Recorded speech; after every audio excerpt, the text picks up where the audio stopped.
Alright, this is a story from r/hfy, posted by user imhereandalsoadeer. I am reading this with permission. I will be putting a link to the story in the description box below. Anyway, slightly feral, but they've got heart.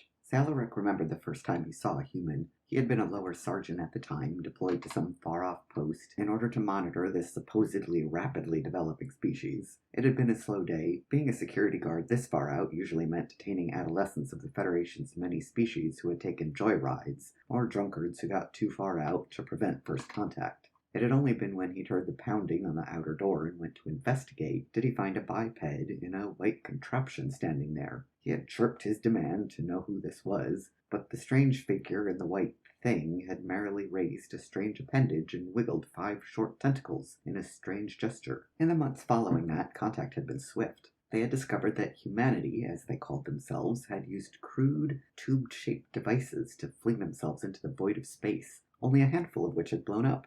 Zalarak and his people, the Darenseth, had of course known about the satellites they used in an attempt to communicate, and the ones that had escaped the orbit of their home star had been detained. There had been a debate among Federation naturalists, at least the ones who cared enough about this project, whether to send a return message. They had ultimately decided against it. Humanity would have to find them, and they did. Actually communicating had been tough.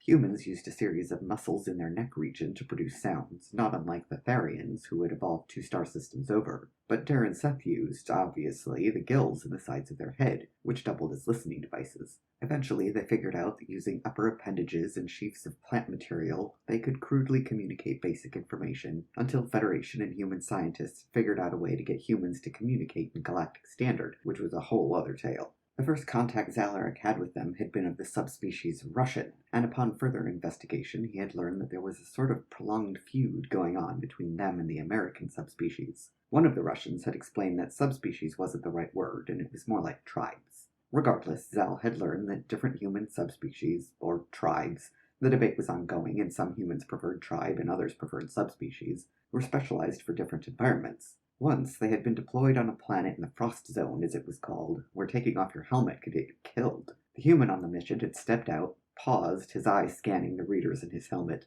Zal had inquired what was wrong, but the man had merrily laughed and then trudged back into base. Zalarak was confused. Should he write this man up for cowardice? Then, 2 minutes later, he had emerged without his envirosuit on. The Darenseth had yelled, charging towards him. A cowardly human was bad, but losing one? The human delegation would be furious. It was only when Zal noticed that the human hadn't collapsed, but rather was pulling on some sort of overshirt, then zipping it up, did he stop. The human turned to him, cocking an eyebrow. What?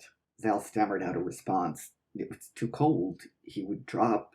The human laughed. Sir, it's only -10°C. I've had worse fall days than this. That had been when Zalarak had learned to always take a human with him to hostile planets. Desert planet? Take an Australian. That one had saved him more than once. The ongoing war, which humans had been quick to join, apparently they loved fighting, had taken place on the brutal extreme planets, an attempt by the Russians to break the spirit of the Federation. But humans didn't only survive on these planets, they thrived on them. Australians could be heard humming their tribal chant as they marched through desert environments, which seemed to keep up the spirits of their fellows. And once, when a greater crawworm, something that haunted Zalarak's nightmares, had broken through the ground and swallowed their guide, instead of following the order to retreat, one of the Australians, the one the others called Jeremy, had stripped his pack and ran at the damn thing. He had grabbed one of the thing's sensors, prompting a roar of pain, and swung himself onto its back. He had gripped the horns on the thing and ridden it. The thing had taken so long to shake him that the rest of the squad had time to assemble their field cannon and shoot the thing in the mouth, resulting in a spray of ichor and it slumping down, very much dead.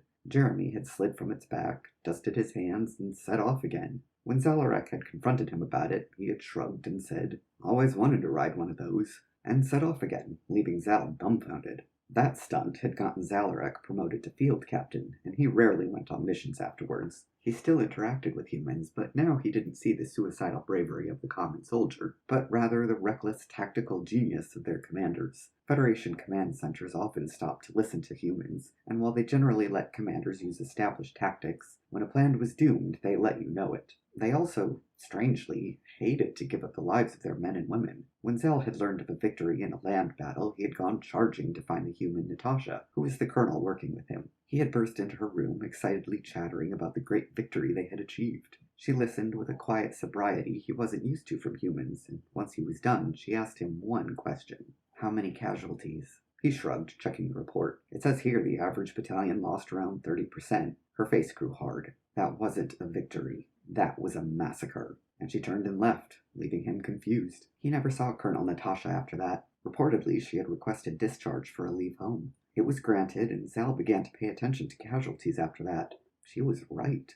Federation threw away millions in a desperate attempt to destroy the Russians. He began to advocate for a less bloody fight. He worked with politicians, eventually getting the victory he desired, Resolution 28457, which officially declared that any battle that resulted in Federation casualties of over 25% would result in a court-martialing for the commanding officer. And it worked. They lit up on the Russians, but slowly they were gaining more ground. And with so many pools of troops to draw from, all the resolution did was ensure more men and women returned home to their families. And Zal began to visit the hospital ward, talking with the wounded and learning their stories. Humans in particular were grateful for this. They were easy to patch up, but they liked the visitor nonetheless. His last real interaction with humans was near the end of the war. At this point, he was nearing the end of his life cycle. He rarely took part in planning missions anymore, but he was on his way to a recently captured planet to oversee the reconstruction effort. His crew was mainly humans at this point. It had been 200 Earth years since they'd made contact, and these bipeds bred like rabbits. He lay in his rest module, remembering Jeremy, the mad human who had jumped on the greater crawworm,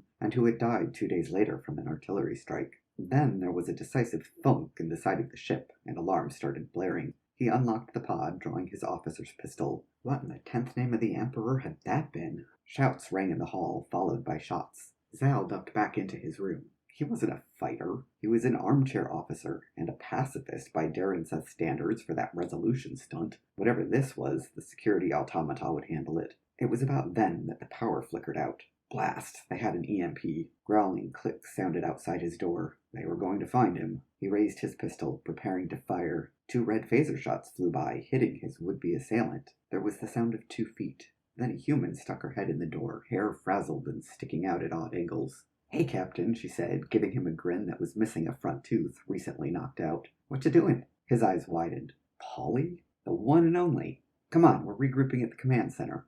"We" turned out to be 3 humans and a Zorith. The furred quadruped hummed with concern, but the human seemed calm enough. One he recognized as the security leader, calmly checking his gun. Another was the botanist's assistant, quietly humming to herself as she bandaged a leg that had been hit with a phaser that at least was caliber 2, maybe caliber 1. The third human was the janitor, and even as Zal watched, the security leader tossed him a gun.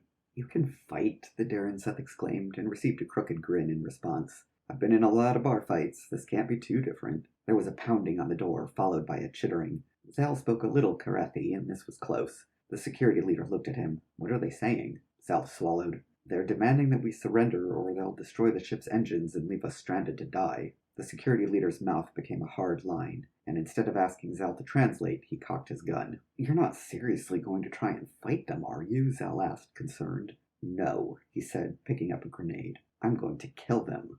Zalarek didn't see much of the fight. The human pried open the door just enough to toss the grenade inside, waited for the explosion, and then charged in. Zal was tempted to follow him, but he was going to be more of a hindrance than an aid. So he sat with the others, the janitor holding his gun like he was a fresh recruit, Polly humming to herself as she tinkered with something, having burrowed under the command station and pulled out a panel. The botanist's assistant, having bandaged her leg, pulled out her notebook. Zalarek was dumbfounded. "How are you all so calm? We're fighting marauders that will kill us if that security guard fails." The botanist's assistant shrugged. "We can't exactly fight them, so I guess we figured that we may as well distract ourselves." Zal supposed he couldn't argue with that, so he sat down, crossed his legs, and listened to the sounds of shouts and gunfire. It was 200 ticks later that the security leader returned. He was covered in blood, favoring one leg and breathing heavily, but he smiled. "I have good news. The marauders have been neutralized." There was an electric zap, and then the command station lit up. "More good news," Polly said, springing up, her hair somehow more frazzled. "Power is back online."